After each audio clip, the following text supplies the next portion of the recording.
Ask مفتی طارق مسعود۔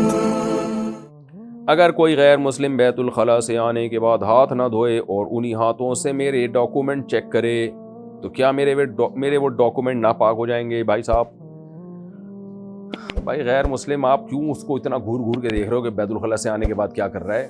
ضروری تو نہیں ہے کہ ہاتھ اس نے گندگی پہ لگائے بھی ہوں۔ تو اکثر غیر مسلم لوگ ٹیشو پیپر استعمال کرتے ہیں، تو ٹیشو پیپر وہ کوشش یہی کرتے ہیں کہ احتیاط سے استعمال ہو، ہاتھ پہ گندگی نہ لگے۔ تو اس لیے شریعت نے ہمیں بہت زیادہ باریکیوں میں جانے کا حکم نہیں دیا۔ جب تک ہم ظاہری طور پر دیکھ نہ لیں واضح طور پر کہ اس کے ہاتھ میں گندگی ہے تو ہم یہی سمجھیں گے کہ اس کے ہاتھ پاک ہیں۔ تو لہذا کوئی غیر مسلم آتا ہے تو وہ ڈاکومنٹ چیک کرتا ہے تو آپ اس کو پاک ہی سمجھیں۔ ڈاکومنٹ ناپاک ہو بھی گئے تو کیا بگاڑ لو گے؟ ان کو جلاؤ گے کہ اب واشنگ مشین میں دھو گے؟ تو اس لیے اپنے آپ کو کیوں اتنی مصیبت میں ڈال رہے ہو میرے بھائی؟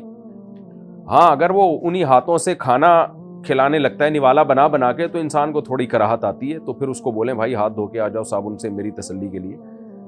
تو لیکن جب تک ہمیں کسی کے ناپاک ہونے کا یقین نہ ہو تو شریعت نے ہمیں حکم یہی دیا ہے کہ ہم اس کو پاک ہی سمجھیں گے۔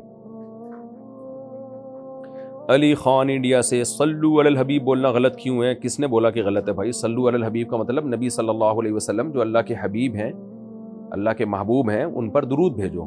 تو غلط کیوں ہے یہ؟ کس نے بولا؟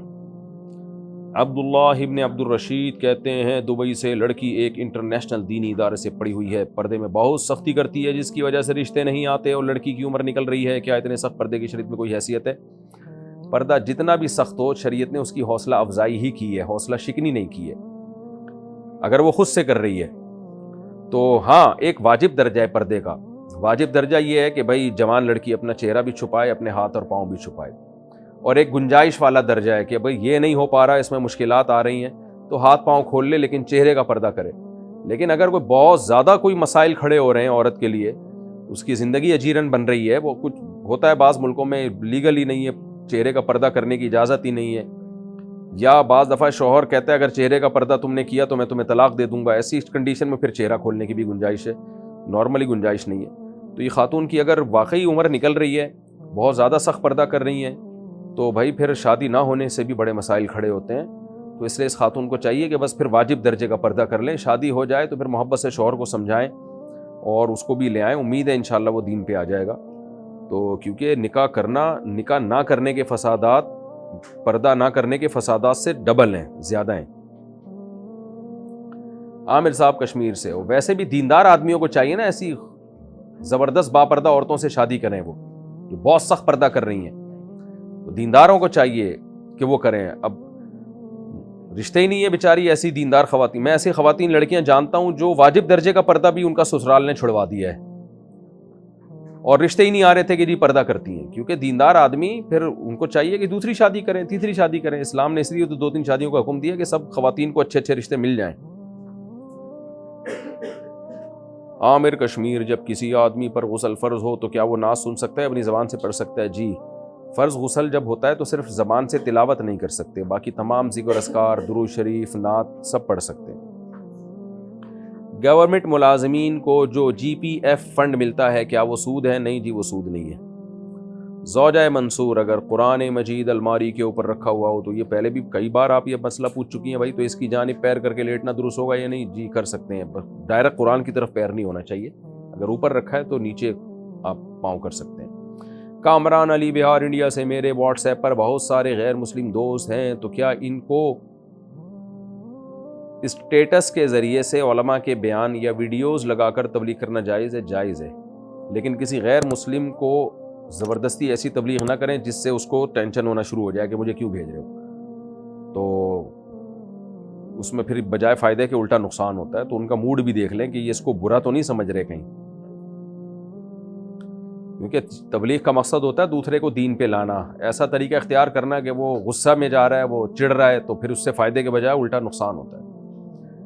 ذیشان علی انڈیا سے، کیا جنات کو دفنایا جاتا ہے؟ آپ نے کیا کرنا ہے ذیشان بھائی، جنات کو دفنایا جا رہا ہو یا جلایا جا رہا ہو، انسانوں کی باتیں پوچھا کریں، جنات کی باتیں نہ پوچھا کریں، میں انسان ہوں۔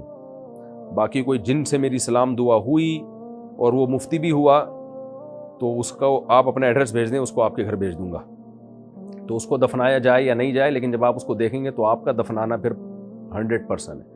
بہرحال سوال کا جواب مجھے معلوم نہیں ہے کہ جنات کو دفنایا جاتا ہے یا کیا کیا جاتا ہے، جنات سے پوچھا جائے گا، یہ میں انسان ہوں۔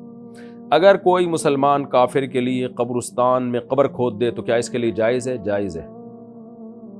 مشتاق احمد میوات سے، اگر ایک شخص مکمل طور پر نابینا ہے کیا وہ نماز پڑھا سکتا ہے؟ اگر طہارت کا مکمل اہتمام کرتا ہے تو پھر پڑھا سکتا ہے۔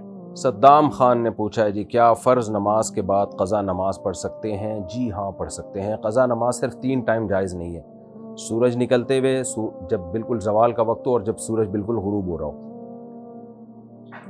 یعنی غروب ہونے سے تقریباً 15-20 منٹ پہلے تک بھی جائز نہیں ہے۔ اسی طرح سورج طلوع ہونے کے 15-20 منٹ بعد تک بھی جائز نہیں ہے۔ انڈیا پاکستان کی بات کر رہا ہوں۔ نتیق سہیل راولپنڈی سے، اگر کوئی بچہ یا بڑا چپل پہن کر جائے نماز پر آ جائے تو کیا حکم ہے؟ کیا وہ ناپاک ہو جاتی ہے؟ چپل کے نیچے اگر کوئی گیلی نجاست نہیں لگی تھی، خشک نجاست ہو اور وہ جائے نماز پہ آپ کو نظر نہ آ رہی ہو تو پھر پاک ہی ہے، یعنی صرف چپل پہن کے جائے نماز پہ چلنے سے جائے نماز ناپاک نہیں ہوتی۔ خلاصہ یہ، جب تک ناپاکی واضح طور پر آپ کو یقین نہ ہو ناپاکی کے لگنے کا۔ اگر کوئی الٹے ہاتھ سے کام کرتا ہو تو کیا اس کا نامہ اعمال الٹے ہاتھ ہی میں ملے گا؟ نامہ اعمال کا الٹے یا سیدھے ہاتھ میں ملنا اس پر ہے کہ جس کے گناہوں کا پلڑا جھک گیا تو وہ برباد ہو گیا، اور برباد لوگوں کو نامہ اعمال الٹے ہاتھ میں ملے گا۔ جس کا نیکیوں کا پلڑا جھک گیا وہ کامیاب ہو گیا، اس کا نامہ اعمال اس کو سیدھے ہاتھ میں ملے گا۔ باقی الٹے ہاتھ سے کام کرنا خلاف سنت ہے۔ جتنے بھی اچھے کام ہیں، پاکیزہ کام ہیں، شریعت نے ہمیں سیدھے ہاتھ سے، دائیں ہاتھ سے کرنے کا حکم دیا ہے، تو الٹے ہاتھ سے کام کرنا برا عمل ہے، اس عادت کو ختم کرنا چاہیے۔ محمد ارمان صدیقی انڈیا سے، کیا غیر مسلم سے ملتے وقت نمسکار کہہ سکتے ہیں؟ اگر نہیں تو اس سے بات شروع کرتے وقت یا فون پر بات کرتے وقت کیا کہیں؟ تو نمسکار تو نہیں کہہ سکتے، کیونکہ کسی بھی غیر مسلم کا جو مذہبی شعار ہوتا ہے، مذہبی علامت ہوتی ہے، وہ آپ استعمال نہیں کر سکتے۔ باقی ہیلو ہائے جو بھی چاہیں کہہ لیں، nice to meet you, good night, good afternoon, good morning, کوئی بھی لفظ یوز کر سکتے ہیں۔ نفل روزہ رکھ کر کیا والدین کو ایصال ثواب کر سکتے ہیں؟ جی کر سکتے ہیں، لیکن زیادہ بہتر صدقہ و خیرات ہے جو حدیث میں منصوص ہے۔ میں اپنا گھر بنانے کے لیے پیسے جمع کر رہا ہوں تو ان پیسوں پر زکوٰۃ کا کوئی حکم ہوگا یا نہیں؟ ہوگا۔ اگر زکوٰۃ کی تاریخ آ گئی اور آپ کے پاس کیش اماؤنٹ ہوا تو آپ پر زکوٰۃ لازم ہے۔ بلکہ اگر حج کے سیزن شروع ہو گیا اور حج کی درخواستیں جانا شروع ہو گئیں اور آپ کے پاس اتنا پیسہ ہوا کہ جس میں حج آسانی سے ممکن ہے، تو حج بھی فرض ہو جائے گا آپ کے اوپر۔